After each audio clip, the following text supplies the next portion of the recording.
That's pretty cool. How are you doing, guys?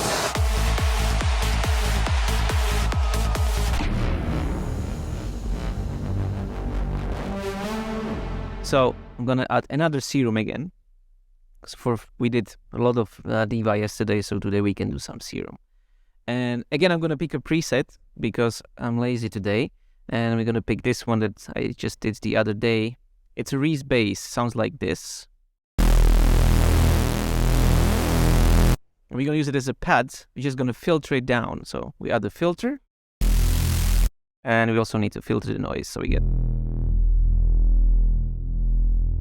That's going to be like a bass line just below this. For that, we're gonna mute this and just turn on these ones. So little tricks that we can do with this. When you have a Reese bass, and this is a trick that I learned during my drum and bass days when I was a young crazy guy. We add a little bit of portamento here, and we're gonna play around with the, like a little trick here on these second two notes.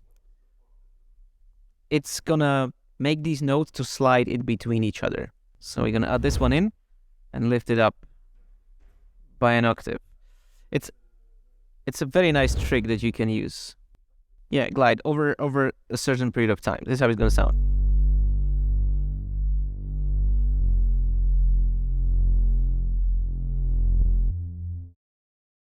Here we go. It's gonna get to a point where it's gonna sound like that.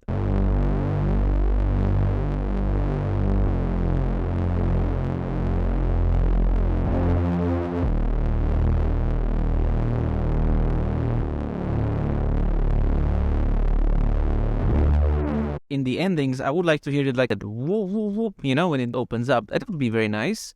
So how about we add an LFO here on this cutoff? Like this. We're gonna add the rate to, how about 1/8?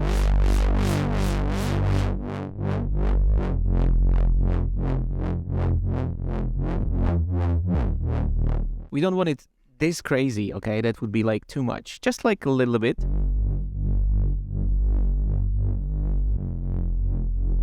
But we don't want this, okay? This has to come in a little bit later. What we need to do is to play here, turn the automation on. We go to the matrix, and over here we have the amount of LFO. I'm gonna click on that, and suddenly it's over here, so I can automate it. How much of that amount do I want? And I know that this is the tops, and I want to use it only here at the endings. It have to go to 0.5. So now it's nothing, and then it's gonna slowly add it in. You can push Alt to make this a little bit steeper, so it's a little bit smoother, like this, you know, so it doesn't end so abruptly. Here we go. Let's play it with everything now, and let's increase it cutoff a little bit more. Here we go.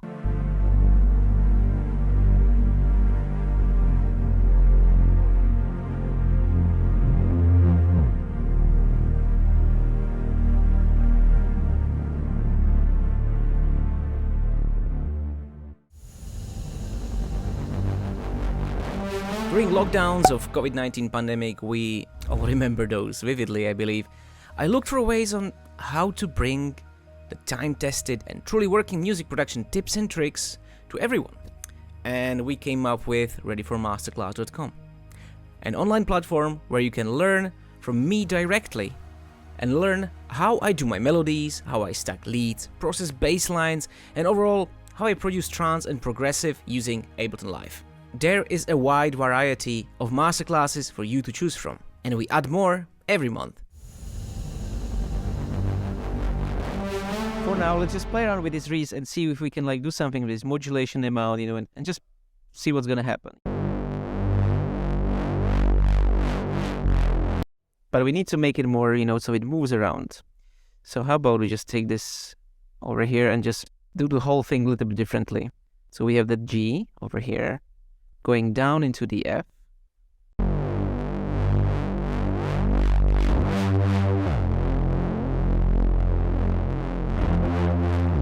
Maybe this can start a little bit sooner, so it's like not so same. And then over here we do the same thing with the E flat. And then here we can do the whole thing again a little bit longer. Doesn't have to be like super perfect. We just look for that weird, strange effect. if we play like this,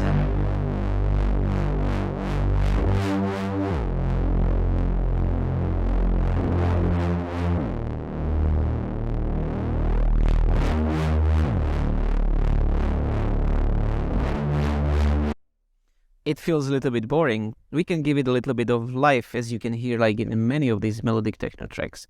So we're gonna play with the rate. It's gonna be better if you just duplicate it and change this one from, you know, static, where you pick like these values, into just hertz. So we get this.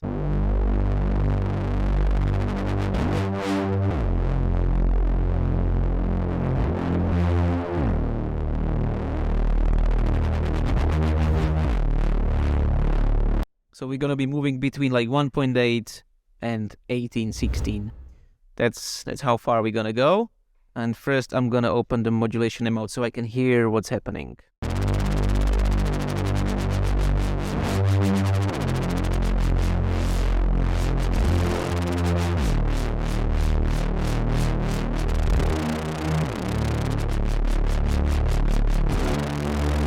That's maybe too much.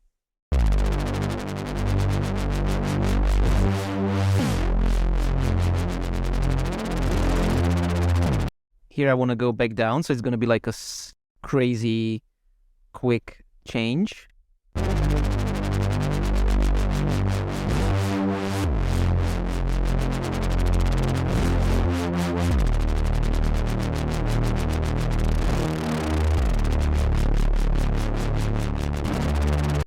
And back down again.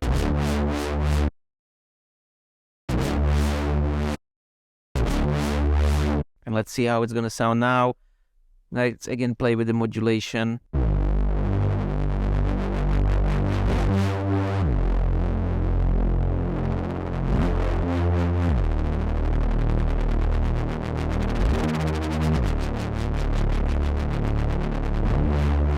It takes a little while to, you know, with practicing, getting it right. That's why it's better to do it manually.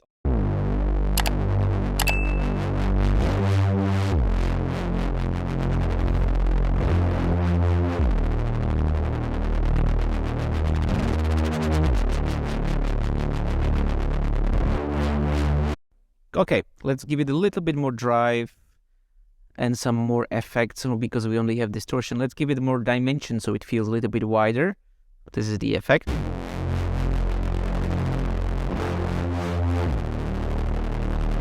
And maybe a little bit of reverb.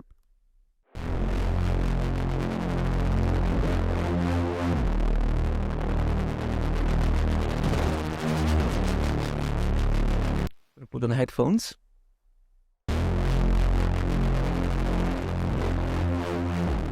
Yeah, it feels right. And I'm thinking, how about we just take this even higher?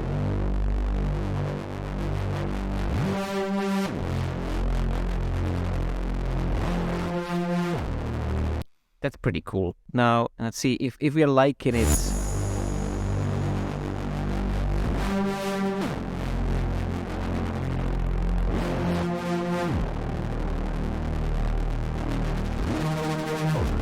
You know what? Now I decided that I don't like to adding that modulation amount. I'm just gonna let it be all the way open. Maybe we can do this, you know, like a little, like another ear candy.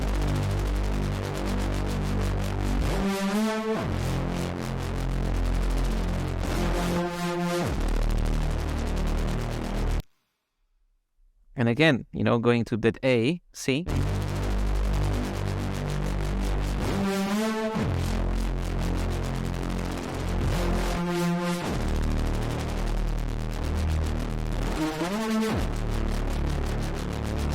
I like it now more. Now I'm going to send this send channel for the reverb, and I'm gonna add it just to this little, you know, ear candy notes, so it like pops up. So let's copy this.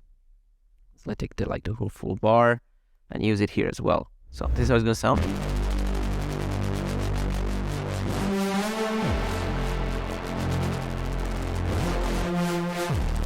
Now with the cutoff, I think we need to close it down a little bit, because it's a little bit too much in the beginning, you know.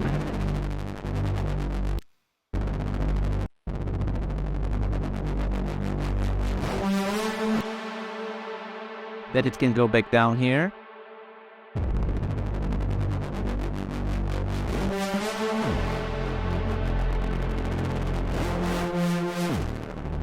We're gonna need that as well over here and here. And now we get to like the main drop area.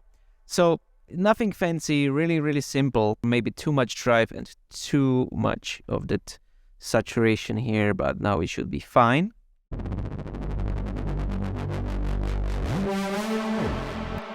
Now in the end, I'm gonna play with it modulation, but just a tiny bit, the amount. So it feels more natural. See how it's gonna feel with the whole track.